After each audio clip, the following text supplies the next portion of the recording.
Hey, what's up guys? We're back at the Music Garage and we're gonna start doing interior. So we've already framed up the walls, and as you can see behind me, there's electrical roughed in, plumbing roughed in, and there's a large pile of OSB sheathing because we're gonna be running a lot of vertical siding in this building. So kind of like the same stuff we used outside, only it's gonna be inside. And I think it's gonna be a cool texture detail versus just your standard drywall. There will be a lot of drywall in places, but we're gonna be running vertical siding on the exterior walls where we have our girts running horizontal. But because LP requires more fastening than every 2 foot, we're gonna run a 7/16 sheathing over top of those girts as just a nice nailing structural spot to put all those fasteners that we need, and then we'll install the vertical siding. So goal today is to start running the wall sheathing. Really, we got 80 some sheets I think here, 69 maybe, I don't remember. Yeah, 69 pieces. Thankfully it's only 7/16 and shouldn't be too bad.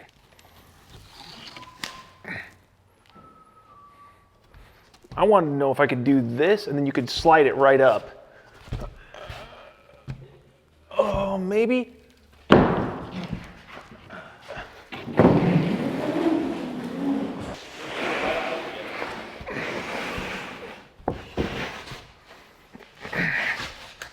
How close is it to you?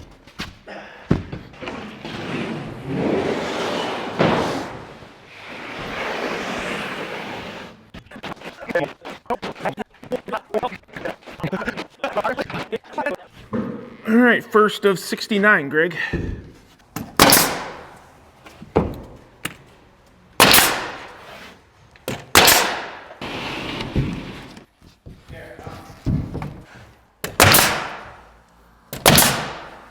LP is actually going to be coming up to this job site here during the install to get some photos and video of the interior install, because they're working on putting together almost like an installation guide, a how-to for interior Smartside, because obviously you don't have to worry about all the same things that you do on the outside with flashings and water details. Well, they still want to make sure that it's installed properly, that it gets the right fastening and the right amount of fastening done to it. So that's why we're using the OSB product. It's an added cost and added labor, but in the end, it's going to be a very solid wall. And my client is happy about it because there's a place to hang shelves and whatnot all over this. So it is going to be a music garage. There will be ukuleles and, you know, other instruments hanging from hooks. So this will provide a place to hang anywhere.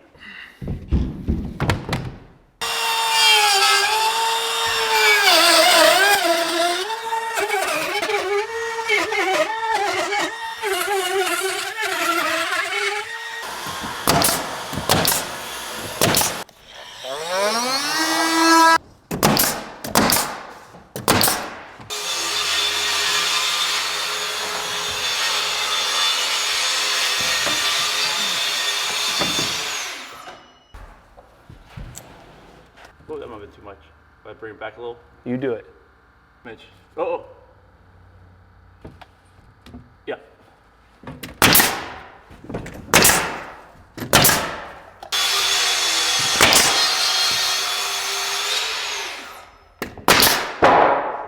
I'm out.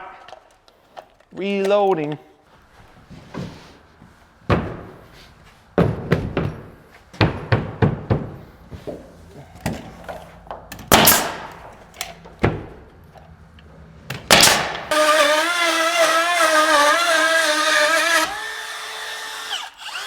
God, it ain't easier any other way. That's pretty easy.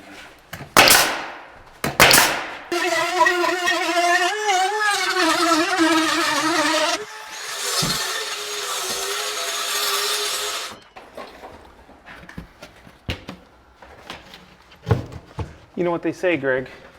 The math never lies.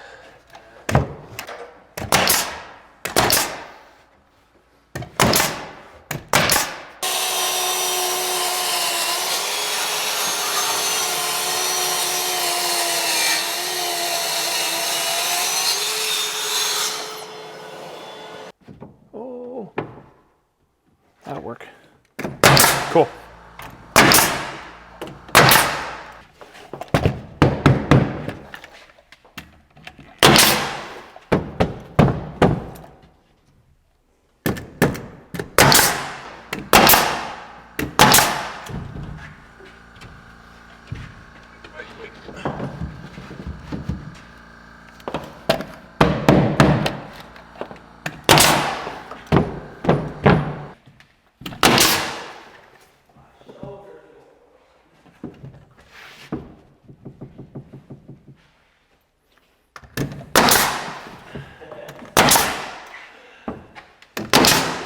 32 3/4, 35 1/4.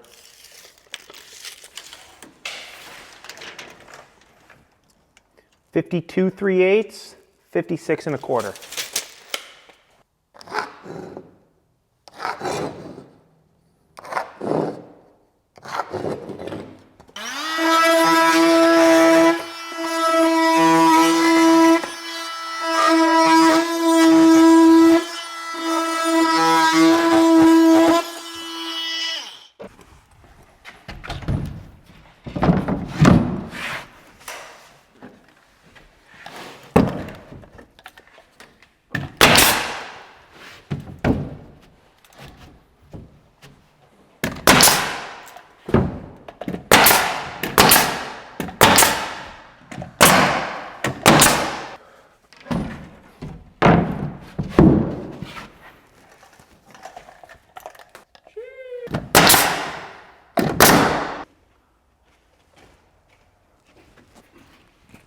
Mm-hmm.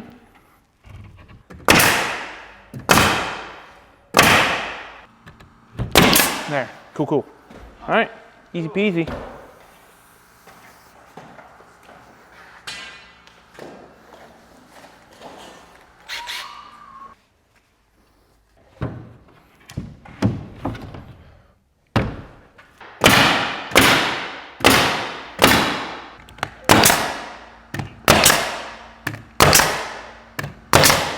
All right, we got another stage done here at the Music Garage. This project just keeps going, but I think it's gonna be awesome. We just finished installing the 7/16 OSB, where we are gonna be installing LP Smartside on the interior. It's a cool look. LP is starting to write up some documentation on how to install Smartside specifically on an interior. And I told them that I would do that here because it's a great fit for what my client wanted. He wanted it to feel like we were kind of outside on the inside. So we're gonna be running some stone, some Smartside, there'll be some drywall. And actually, if you look around in the background here, wherever you see studs is going to be drywall. And that's, you know, for many different reasons, whatever the look, the feel, the aesthetic, whatever. But then wherever you see the OSB, we're gonna be installing probably some vertical board and batten style like we did on the outside, as well as maybe some horizontal or some shiplap looking Smartside. So I'm pretty excited. We're still getting some of this stuff figured out, but we knew we needed to install some more structure on the walls for the Smartside. You don't have any movement on the material. So I think it's worth it. It just stinks because the price of OSB is through the roof. I'm pretty excited. Gonna go ahead and clean up right now. We'll probably just roll this right into installing Smartside in here. So what I've done to prepare for installation of the finished material here, this is 16-inch wide LP Smartside. It's the same as what's on the outside, only it's got a smooth finish and it's primed, so it will be painted later. And it's gonna have the same vertical sided look as the outside with the board and batten. I just use smaller dimensions, so it's only it's a 4/4, so 3/4 of an inch depth batten versus the 5/4 on the outside. And it's all gonna be a smooth finish to have more of an interior feel. So what I've done is I've found a center point between these two windows. I really want my trims and my battens to be equal on both of these windows, but I also had to consider these outlets and the light sconces that are up there. So what I've come up with is if I start a full panel on the edge of the center line and then work my way out, I should be pretty good to go. And I'm gonna be using this 16 gauge PAS load to tack all these up.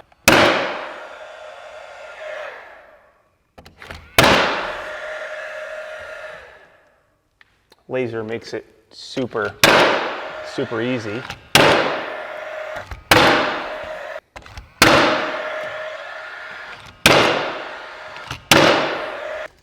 I'm using my Martinez square as my spacer, so I'll just put that in here, find the center of my outlet 9 1/4, and then I'm using a pencil just to give myself a gap at the bottom. So I'll just set that down there.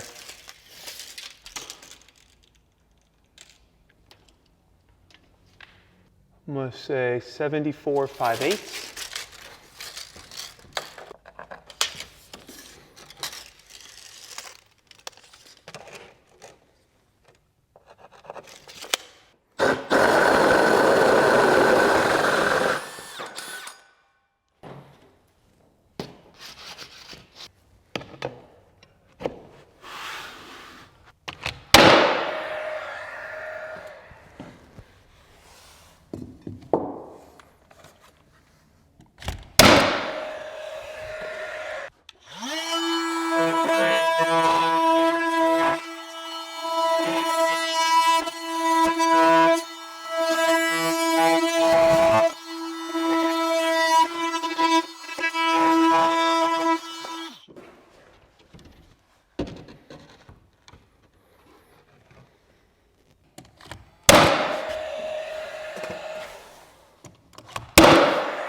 Because I've run this for a little while now, just by butting it into my square, I'm gonna go ahead and I'm gonna work on making sure that this one here is plumb back up going out of the window.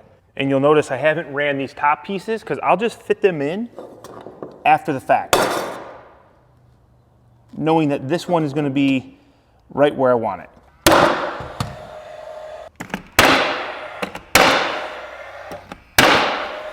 There, now at least I can start over fresh again with a perfectly plumb piece.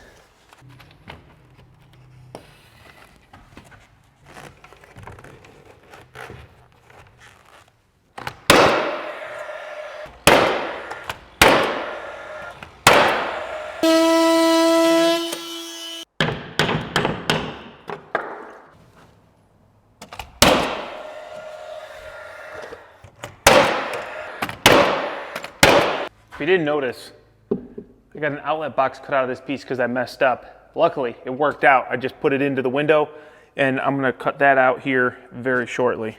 So sometimes you get lucky, other times you don't. I guess it just all depends. Time to make some sawdust.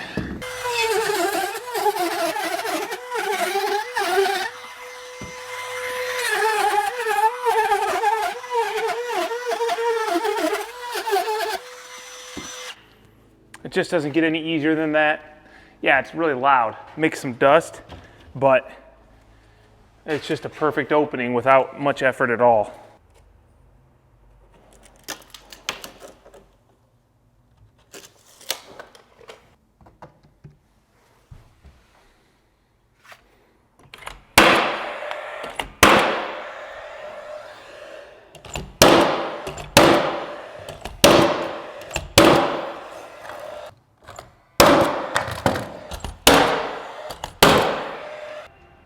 $102.5. Okay, 102.5.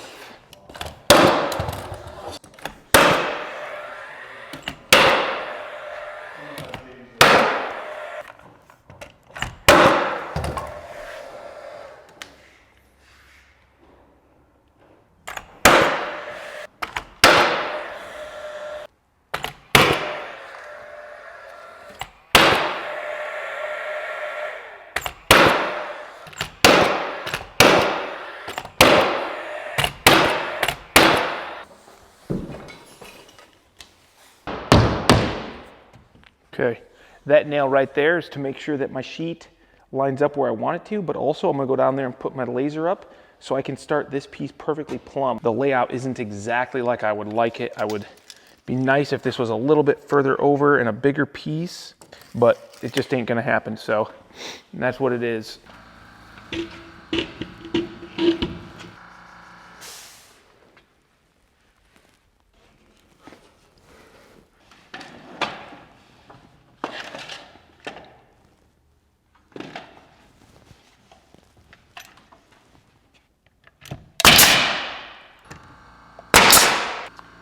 Huh, pretty sweet. Worked out pretty good. So what I've done is I installed this piece here, but this piece is actually just sitting here. Put a couple shingle nails in here to hold it right where I needed it. And that's because I want to pull this out once I get this piece installed, because I need to wait for the drywaller to do his job down low, and then this piece will get put on with a rip that goes all the way down to the first floor. So what I'm going to do is install this guy using this as a template of where it should be.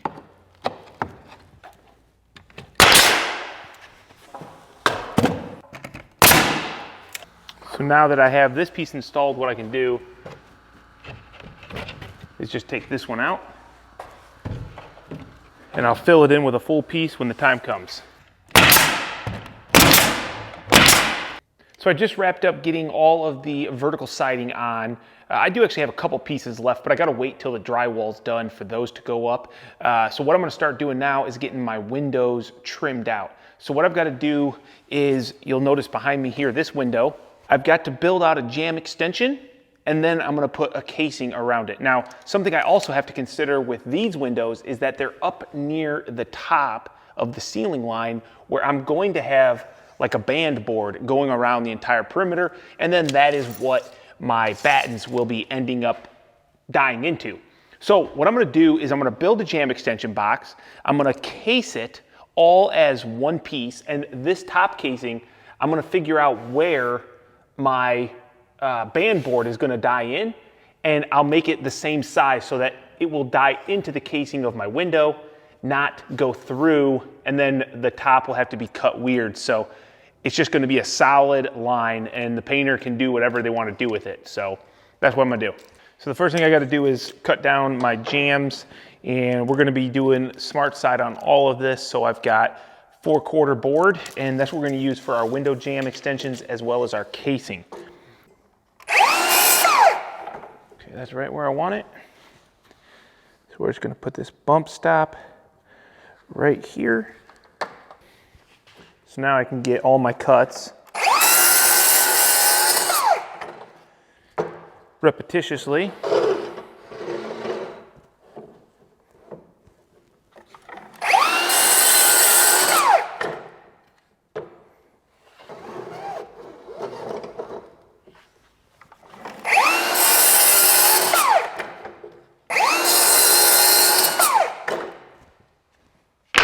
All right. Now I got to rip these down to an exact dimension, which I think I'm gonna get a vacuum so it doesn't get stupid, crazy dusty in here.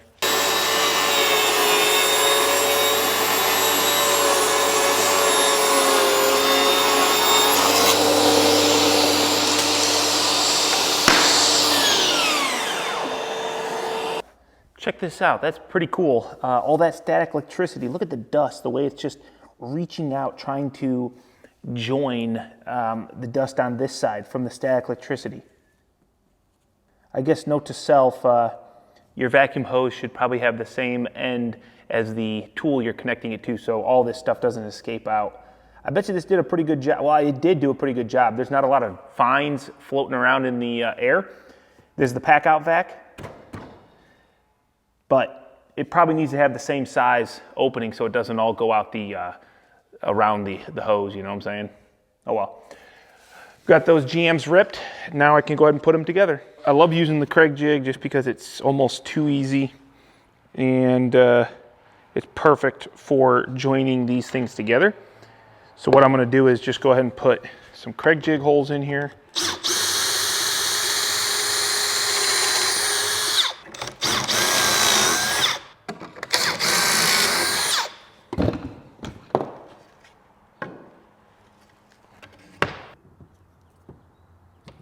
What I like about the clamp is when you clamp them together, make sure you're on a nice smooth surface, and it'll be like a perfect top and bottom joint.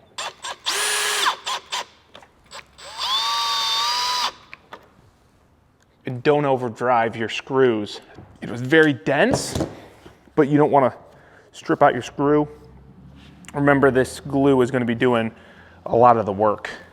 All right, now I've got all my pieces cut for my window face frame, basically my casing. And I've got two sides.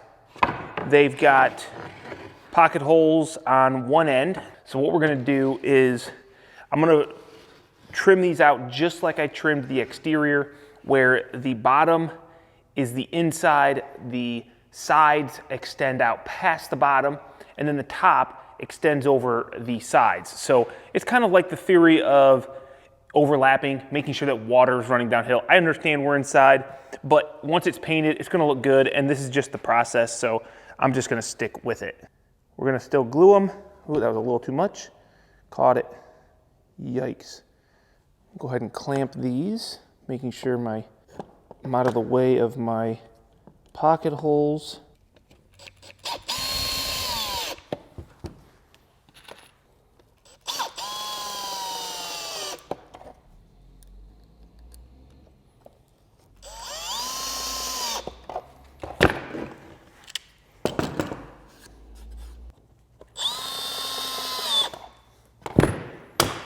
Okay, here we go. Face frame completed. Just be careful with it because until the glue dries, it's not completely strong yet. It's still pretty strong. It's got all those screws in it, but it'll get much stronger. Okay, now I'll take one of these window jamb extensions I made, I'll run some glue.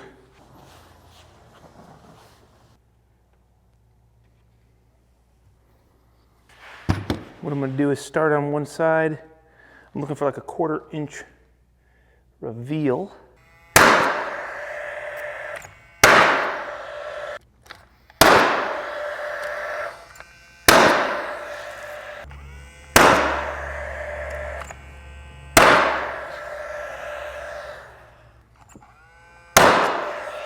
And that's the window box. Boom. There's the top. You can kind of see how these work out. These overextend, and everything is nice and flush because I flattened it onto this OSB, clamped it so that the face was going to be perfect. If there's any inconsistency, it happens on the back side.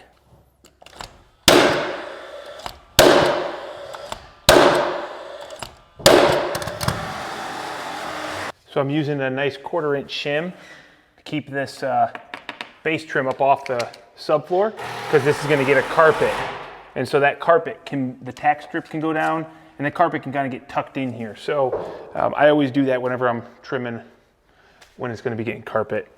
So now that I have the base trim done, I got to get my top trim, and then I can start running these battens.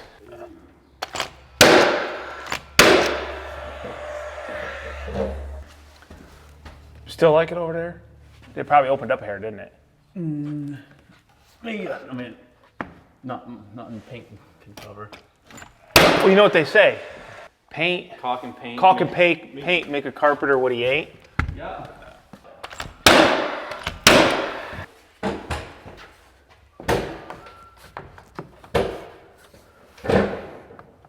How's that? We got a needle, like a hair gap. It's probably fine. You have a gap? It's a hair, like slide. The slightest.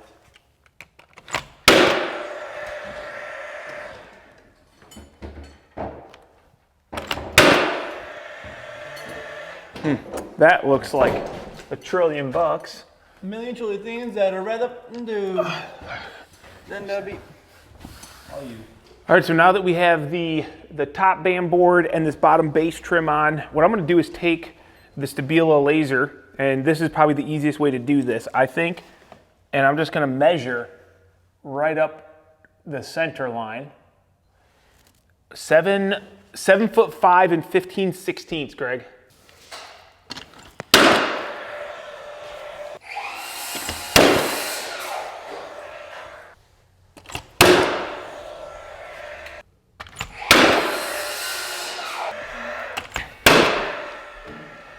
You want them in line with the grills?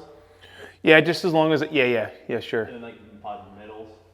Yeah, so do them here, do them on the grill, Okay. and then do them in like the center, and then I know I can go centers at corners. Okay. You know what I'm saying? Yep.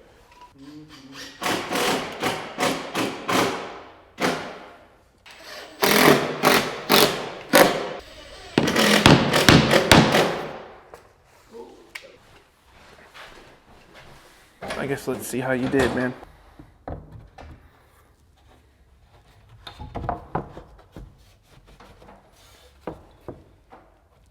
It's not bad, dude. Let me see that nail gun right there. Please, por favor. You're getting low on nails. Oh. You got a couple pops.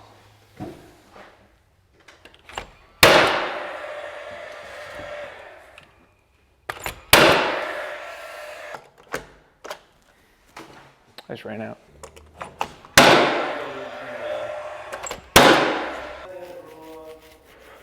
Nice, dude, that looks good.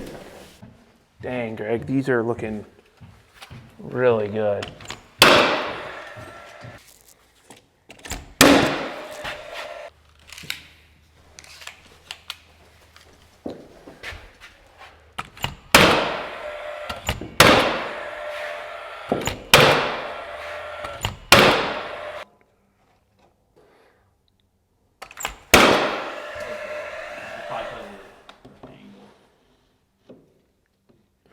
Ooh. You didn't get these mixed up, did you? No.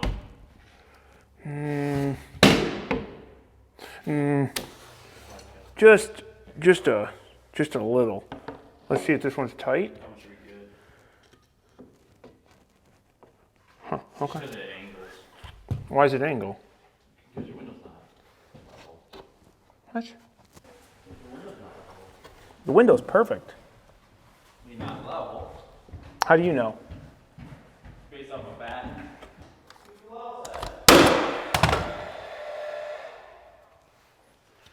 You want to know?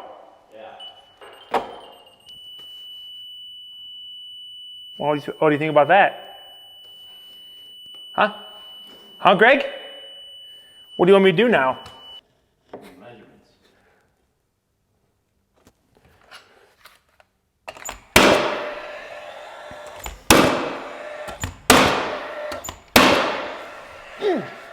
Cool, cool. All right, man.